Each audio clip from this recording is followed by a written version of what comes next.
Hoy, en Un Café con, nuestro invitado es un destacado docente egresado de la UNT, gestor cultural, narrador y escritor, donde una de sus obras más destacadas es Cuentista del Desierto. A lo largo de su trayectoria, ha dedicado su vida a acercar la lectura, la narración y la poesía a diversas comunidades, fomentando el acceso y el amor por las letras. Además, es director de la editorial Infolectura, una iniciativa orientada a la promoción de libros y autores locales, que ha sido fundamental para visibilizar voces emergentes y consolidadas. Su trabajo ha sido ampliamente reconocido y en publicaciones como las de la misma editorial se le ha destacado como un gran cuentista del desierto, consolidando su legado en la literatura regional. Escuchemos lo que tiene que decir.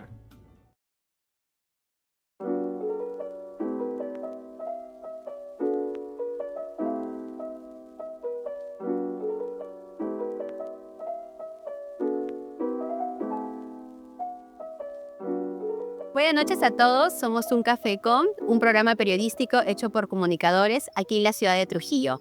El día de hoy nos encontramos en la cafetería Morango, en Centro Cívico, con un invitado muy especial. Él es un destacado docente egresado de la Universidad Nacional de Trujillo, gestor cultural, narrador y escritor, donde una de sus obras más destacadas es Cuentista del Desierto. A lo largo de su trayectoria, ha dedicado su vida a acercar la lectura, la narración y la poesía a diversas comunidades, fomentando el acceso y el amor por las letras. Además, es director de la editorial Infolectura, una iniciativa orientada a la promoción de libros y autores locales, que ha sido fundamental para visibilizar voces emergentes y consolidadas. Su trabajo ha sido ampliamente reconocido y en publicaciones como la de la misma editorial se ha destacado como un gran cuentista del desierto, consolidando así su legado en la literatura regional. Bienvenidos a Un Café con. Jorge Luis Tume Quiroga. ¿Cómo se encuentra el día de hoy?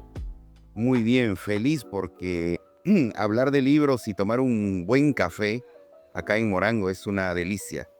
Cuéntanos, ¿cuál es el café que te acompaña en tu día a día como director de una editorial, como escritor? Bueno, yo soy amante del café y creo que eso viene por herencia de mi madre, ¿no? Mi mamá también es muy hincha de su buen café. Así que todos los días estoy para iniciar el día, para despertar en la tarde un poco del, del después de la siesta, creo que me viene bien un buen café, ¿no? Cuando estoy trabajando en las noches también, entonces siempre ligo mi trabajo, en realidad, un trabajo que tiene que ver con los libros al café. Es inevitable. Cuéntanos, Coqui, iniciamos tu presentación diciendo que eres escritor del cuento que tenemos aquí, Cuentista del Desierto. Cuéntanos un poquito el tema del título, cómo lo llevas a ponerlo así. Sí, mira, que es una bonita pregunta que casi nadie me la hace, ¿no? Lo que pasa es que yo escribía desde muy chico escribía, pero empecé escribiendo historias pequeñas, poesía, ya sabes que cuando uno es joven escribe mucha poesía que al final termina desechando. Yo nací en un pueblo que se llama Bernal, un hermoso pueblo que está en medio del desierto de Sechura, es un oasis. Sin embargo, cuando vine a Trujillo a estudiar a la universidad me encontré con muchos libros, me encontré con grandes amigos que ya escribían, que leían mucho, que me empezaron a prestar otros libros y eso me animó a tomar en serio el tema de la literatura. Entonces dije, voy a escribir. Y apelé a una de las máximas o de las reglas del decálogo que hacen sobre el cuento, ¿no? De que hay que, en primer lugar, escribir sobre lo que más conoce, ¿no? Entonces inmediatamente recordé las historias de mi infancia, algunas las había vivido, otras me las habían contado, otras me las habían contado a mi papá, a mis abuelos. Entonces eso vino a mi mente inmediatamente y dije, voy a echar mano a estas historias y voy a contarlas. Luego viene el tema del título. Yo siempre he considerado que el título es el 50% del libro porque es el título el que impacta, ¿no? El que te genera una curiosidad, etcétera, ¿no? Entonces dije, ¿qué le pongo ahora? Entonces me acordé de mi tierra, ¿no? Que era un oasis en medio del desierto, ¿no? Entonces yo quería hacer un un cuentista en medio de ese desierto, contar las historias que ocurrían en ese desierto, que es el desierto de Sechura. Y entonces por ahí vino la idea.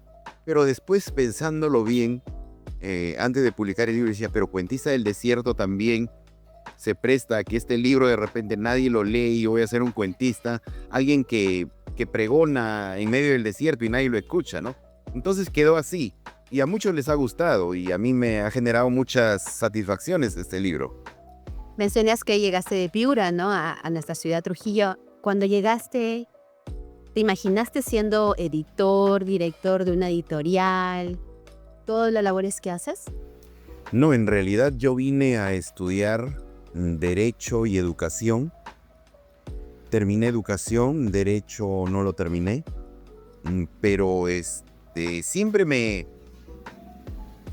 venía esta vocación por contar historias. Creo que viene de mis abuelos, de mi padre, que contaba muchas historias muy a su manera y sobre todo con mucho humor. Entonces yo decía, yo también puedo contar historias con humor. Pero hasta ahí quedó. Yo dije, voy a desarrollar mi profesión y puedo dedicarme a escribir algunos libros. Y así fue.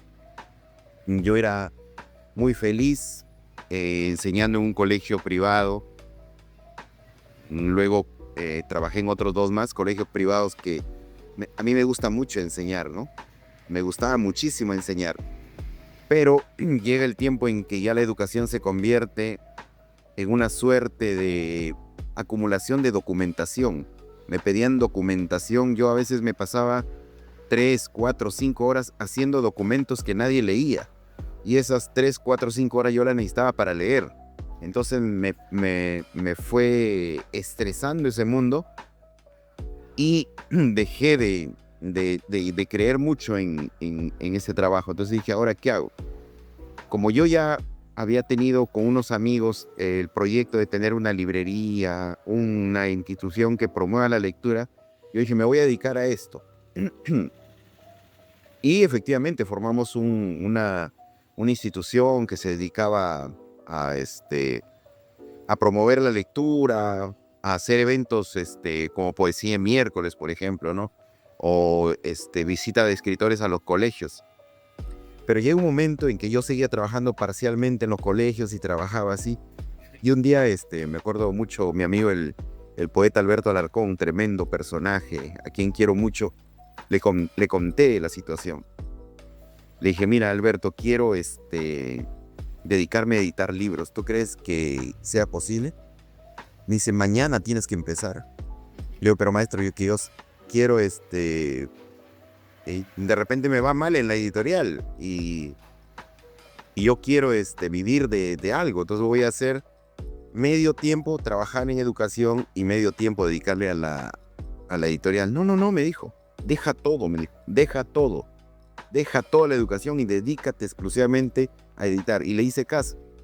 En el camino casi me arrepiento, pero luego la editorial ha ido funcionando, de tal manera que me generé de esa manera una fuente de trabajo y de felicidad. ¿Podrías compartir alguna historia, anécdota o momento que te haya reafirmado la importancia de seguir conectando en el mundo literario con tu público? Lo que pasa es que a mí me gusta mucho conversar con la gente, con los amigos, ¿no? Conversar de todos los temas, pero sobre todo temas literarios, temas de política, temas que tienen que ver con la literatura, con el periodismo, por ejemplo, ¿no? Sobre todo el periodismo narrativo. Y entonces me di cuenta que este mundo te abre las puertas, ese mundo de la editorial, de la literatura, te abre las puertas para ir a cualquier lugar del Perú y encontrar un amigo. No es como un turista que dice, me voy a Arequipa. Se va a Arequipa y pasea, se toma fotos, conoce, se regresa y eso fue todo. En cambio, los que estamos dedicados a la edición, a la literatura, siempre tenemos amigos en todo el Perú. Entonces vamos a Arequipa y nos encontramos pues con los amigos, vamos a Piura, ahí están los amigos, vamos a Chimbote, ahí están los amigos, y siempre este mundo, estas vivencias que compartimos son muy enriquecedoras. Yo tengo muchos amigos a lo largo y ancho del país y eso para mí es un motivo de inmensa alegría. Justamente, ¿no? Quería conversar de ello porque en tus redes sociales incluso a veces posteas, ¿no? Que tienes las tertulias, ¿no? Con grandes periodistas, Pepe Hidalgo, Mara Aliaga, ¿no? Hay esa unión tuya. ¿Qué crees que tienes tú que hace que grandes colegas estén ahí en una amistad perenne contigo a través del tiempo? O más aún, que confíen en tu editorial para publicar sus libros. Eso ni yo mismo me lo explico, Stephanie. Porque efectivamente, mira, yo tengo una experiencia muy grata. Cuando era pequeño, cuando era niño, mi papá me compraba mis libros de lectura que pedía en el colegio. Y hubo un cuento de uno de mis libros de un niño que había perdido su venado. Era su mascota, un venadito, y se le había perdido. Y el niño deja todo, deja su casa, su mamá le alista un fiambre, un poco de cancha y un poco de agua, y él se va por los Andes, por las montañas a buscar a su animalito. Y resulta que el cuento en un momento se trunca. Y viene la pregunta pues, del libro, ¿no? ¿Qué crees que pasó con Cholito? ¿Crees que encontró su venado? Yo me quedé con esa frustración. Y como uno era niño, uno no se fija mucho en los autores, sino en la historia. Entonces cuando vengo a Trujillo yo pregunto, oye mira, cuando era niño leí esta historia y me quedé frustrado porque nunca supe el final. Y alguien me dijo, no, pero ese es un cuento de Óscar Colchado Lucio. Que sí, le digo, sí, me dice, se llama Cholito tras las huellas de Lucero. Y ahí recordé el título, porque en realidad en el libro era Tras las huellas de Lucero.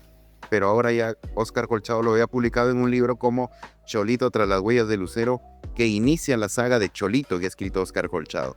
Entonces inmediatamente me puse en busca del libro, lo encontré, lo leí y me sentí feliz por el final. Entonces yo decía, qué gran escritor es Óscar Colchado Lucio. Y resulta que con Óscar Colchado, 2 años después lo conocí y terminó siendo mi gran amigo. Un gran amigo al que le conté esta anécdota y él estaba muy, muy feliz. Imagínate yo cuando niño ni soñaba algún día haber tenido una amistad con Óscar Colchado, pero no una amistad así de hola o cuando nos encontrábamos. Él me llamaba por teléfono, yo lo llamaba por teléfono, me decía saluda a tu esposa, a tus hijos, porque él conocía a mi familia, ¿no? O sea, una amistad tremenda. Con Osvaldo Reynoso, que fue un inmenso escritor que lamentablemente se nos fue. Él ha ido hasta mi tierra, él era embajador de una feria de libros que yo organizo en un pueblito, justo en la tierra donde nací, en Piura. La gente que confía en mí a ciegas, ahora en el catálogo de Infolectura tengo a grandes escritores que yo siempre los veía de lejos, los veía como gente inalcanzable, como gente que nunca se iba a poder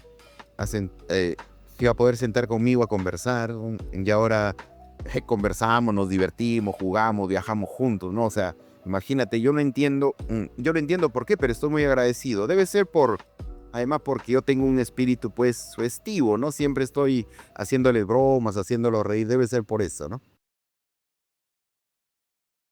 En una sola frase, ¿cómo definirías entonces la tercera edición de la Feria Internacional del Libro? La fiesta de los libros y de la hermandad. Perfecto. Ahora, vamos a hablar un poquito de tu rol de editor, ¿sí?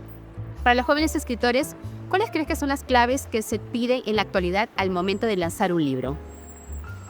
Yo creo que quien va a publicar un libro debe tener una gran responsabilidad.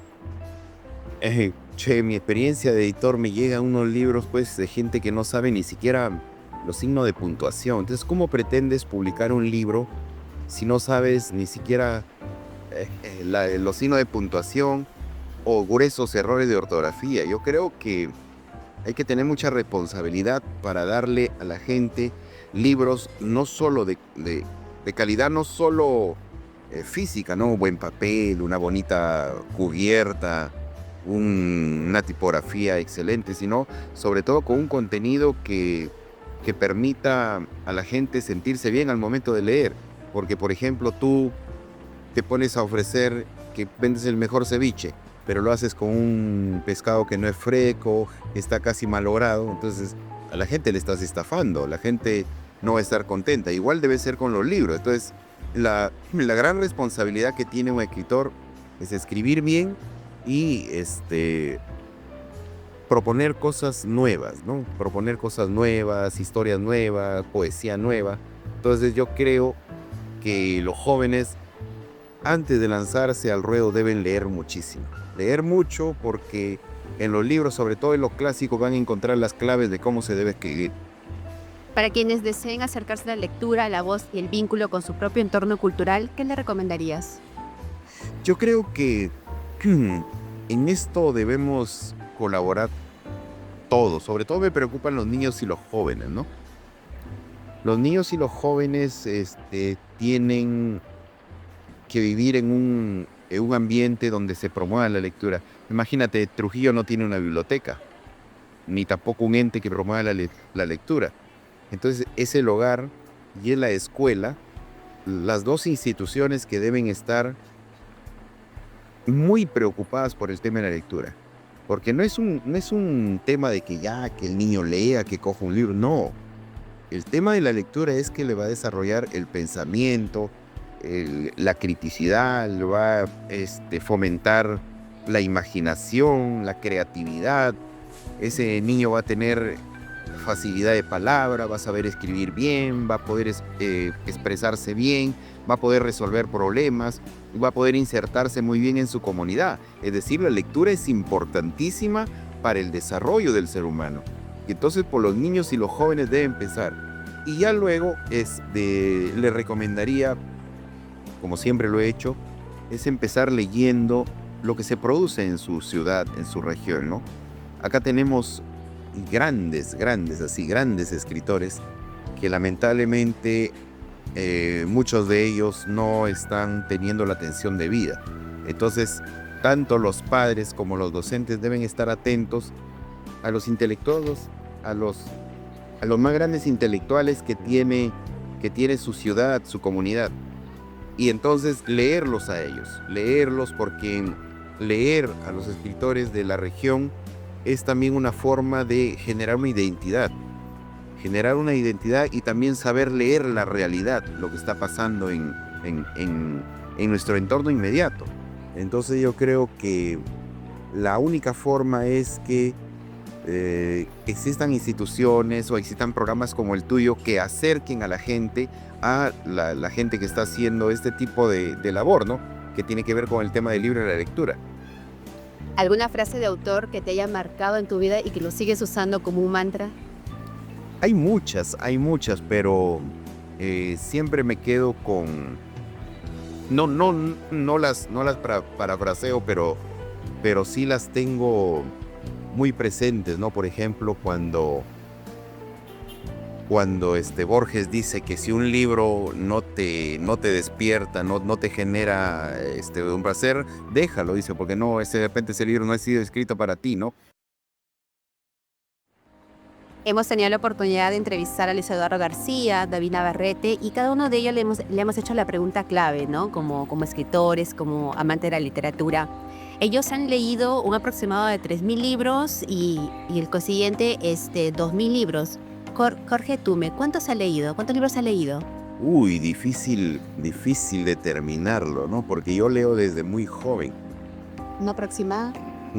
Sí, debe ser por ahí unos 3.000 libros, ¿no? Incluso en mi biblioteca tengo muchos libros, pero no son todos los que he tenido, porque siempre voy depurando. Sabe que los departamentos ahora son pequeños, ¿no? Entonces, si bien mi biblioteca es amplia y la tengo en la sala porque no tengo dónde más ponerla, entonces igual de vez en cuando voy depurando libros que ya he leído, o los obsequio, o los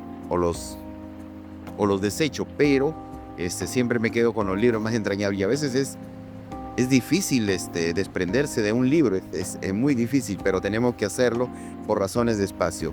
Eso es mi biblioteca.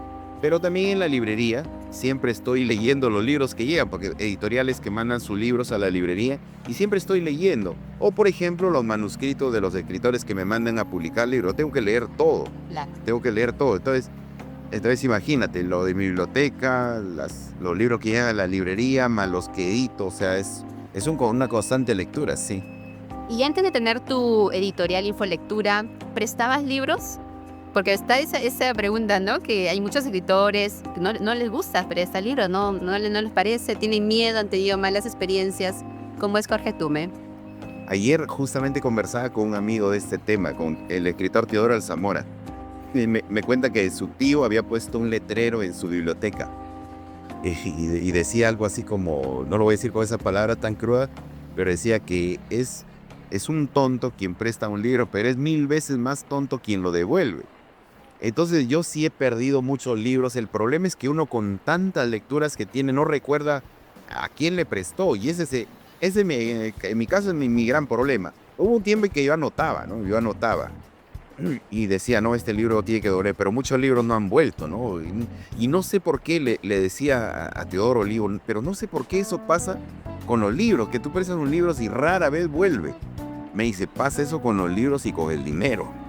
Y efectivamente, pero yo creo que más con los libros. Tú prestas un libro y obviamente si le prestas a alguien es porque la otra persona está interesada o te ha dicho que lo necesita leer. Y el otro se enamora, pues, y hace lo posible por no devolverlo.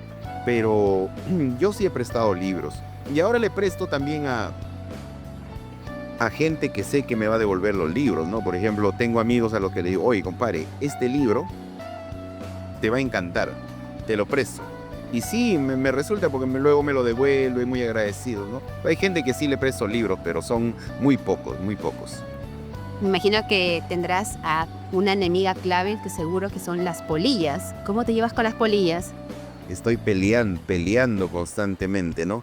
Y menos mal en la librería hay pocas, pero en mi casa sí hay más, no sé por qué, a pesar que el edificio es nuevo, pero no sé por qué hay más polillas en la casa que en la librería, así que constantemente estamos haciendo limpieza. Menos mal que el personal que trabaja en la librería son fanáticos de la limpieza, cada momento están peleando con las polillas, y sí es un gran problema porque, por ejemplo, una vez las polillas en otra casa donde estaba me destruyeron la poesía completa de Javier Heró en una edición antigua hermosa. Eso es lo que más hasta ahora no me pasa el dolor. Sí, odié a las polillas más que nunca aquella vez. Vamos a hacer una ronda de preguntas, sí, que ha dejado el público. La primera es Ex Libris, a cargo de Luis Paliza. Pregunta, ¿qué opinión tiene de los editores y editoriales en Trujillo? Mira que es interesantísimo lo que está ocurriendo en Trujillo. Yo considero que efectivamente después de Lima es Trujillo. Si bien Arequipa tiene sus editoriales, pero creo que es en Trujillo donde se está haciendo mucha movida desde el punto de vista editorial del ecosistema del libro. Mira, tenemos Papel de Viento, que fue una de las editoriales pioneras acá en Trujillo.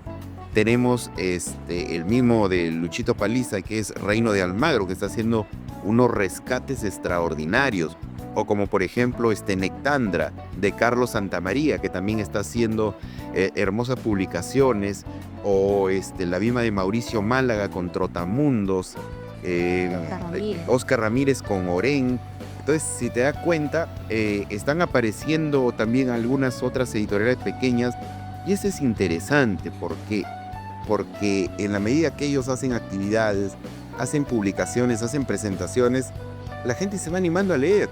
Y entonces esto se convierte ya en una suerte de una legión de lectores que ya no solamente van a buscar un libro de infolectura, sino se van a ir a buscar un libro de Papel de Viento, uno de Trotamundos, y así vamos alimentando ese gran sueño de crear más lectores. Me parece extraordinario la movida editorial que está ocurriendo en Trujillo.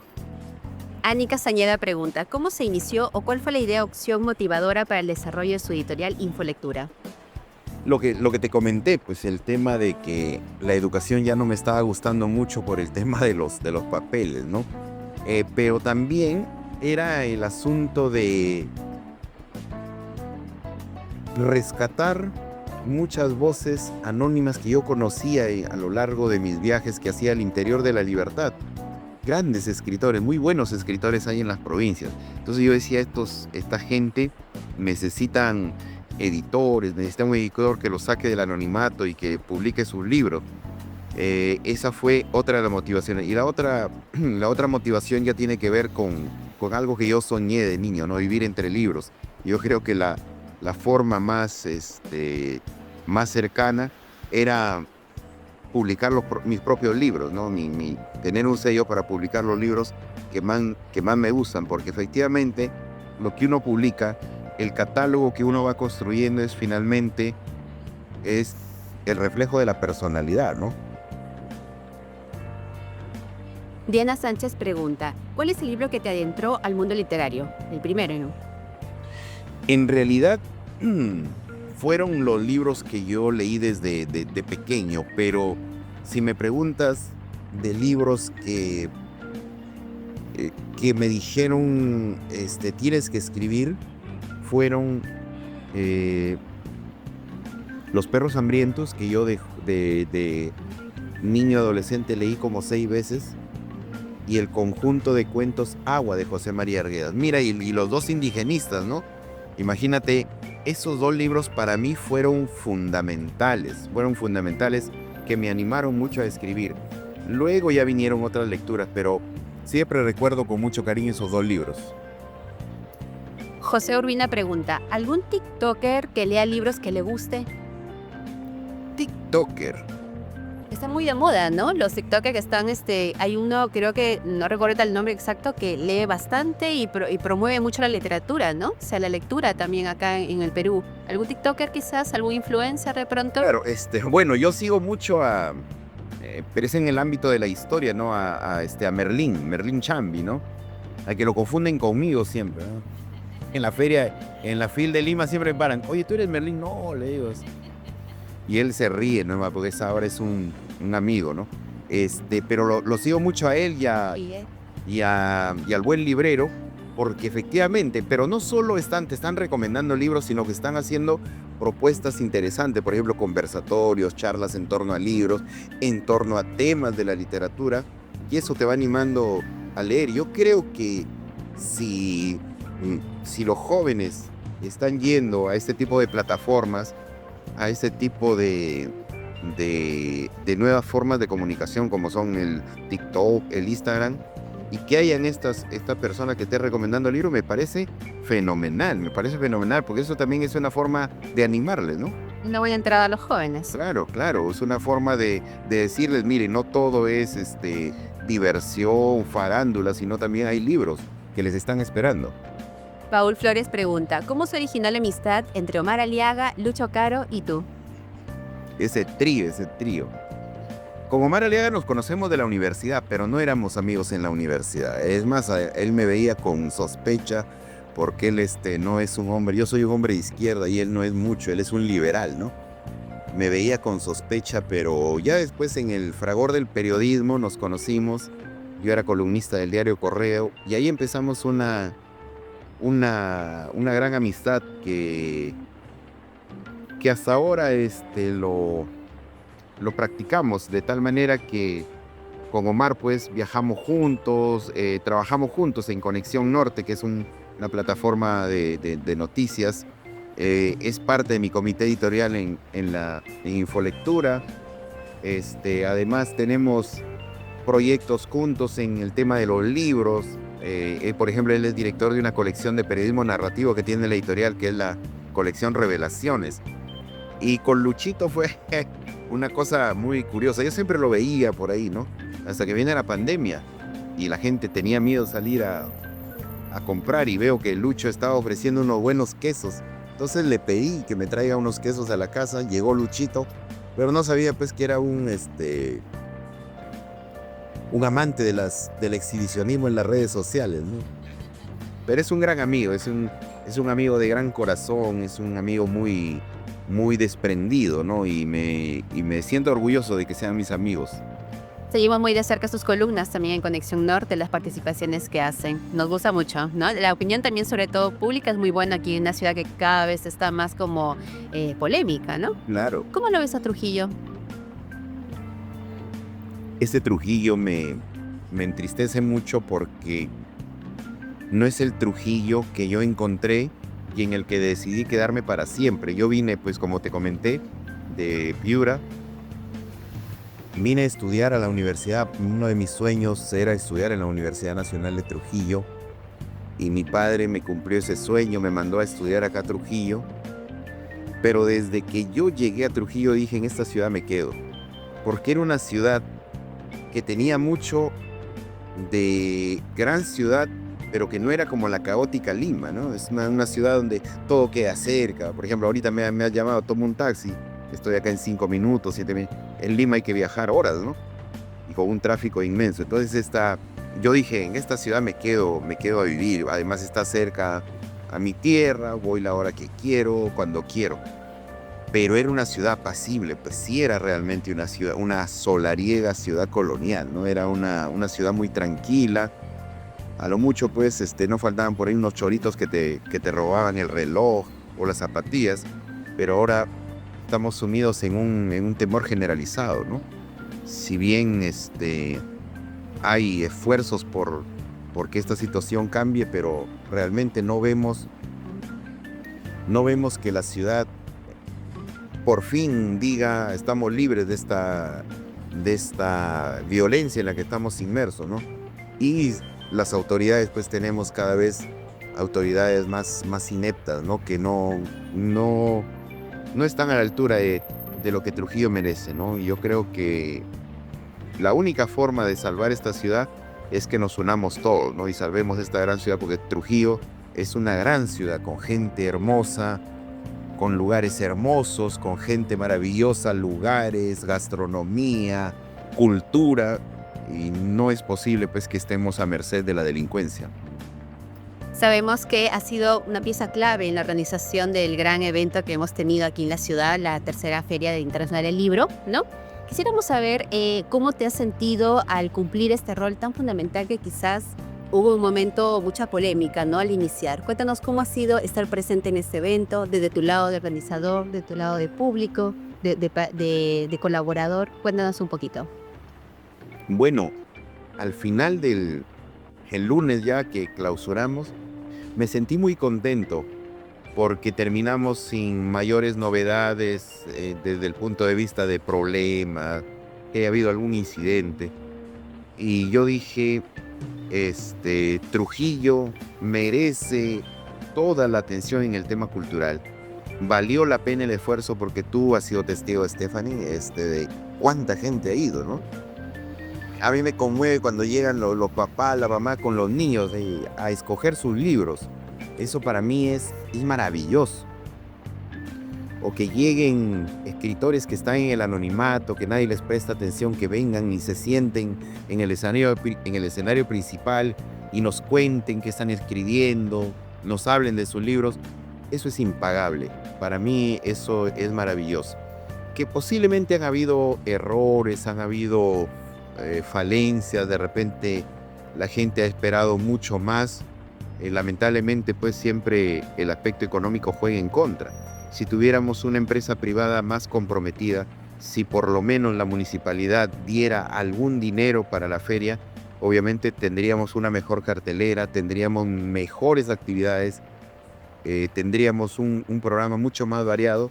Sin embargo, en medio de las falencias, de las carencias económicas, hemos procurado que sea un programa cultural amplio, un programa que guste a todos, tanto a los niños, a los jóvenes, a los adultos. Y yo creo que es muy satisfactorio, ¿no? Es muy satisfactorio comprobar de que a pesar que en la plaza era mucho mejor la feria, sin embargo la gente ha ido a la plazuela de recreo. No me gusta aún todavía, no estoy contento con que se haya desarrollado en la plazuela, porque si te das cuenta no había un orden en cuanto a que la gente pueda pasear por todo el recinto ferial y visite a todas las editoriales por igual.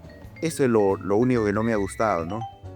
Yo creo que debemos seguir pugnando porque un alcalde con criterio, un alcalde inteligente, pueda ceder nuevamente la Plaza Mayor para poder hacer una feria extraordinaria, una feria más ordenada, una feria más bonita, ¿no? Pero estoy muy satisfecho con los resultados.